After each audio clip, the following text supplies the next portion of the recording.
Move the rope layer to the heart image. Now tap Ctrl T to use Free Transform tool. Make it smaller and from Edit menu select Puppet Warp. Create some points of rotation and do what you see in the video.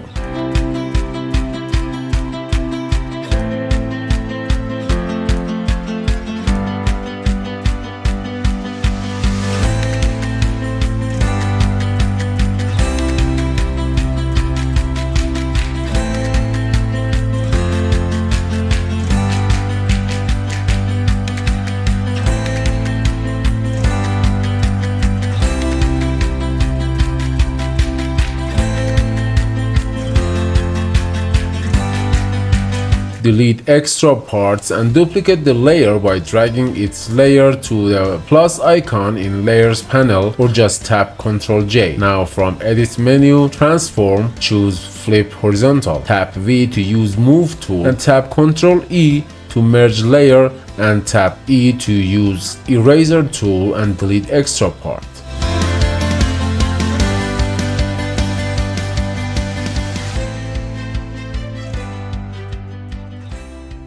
And that's all. Now don't forget to subscribe my channel and like this video if you liked it. Thanks for watching.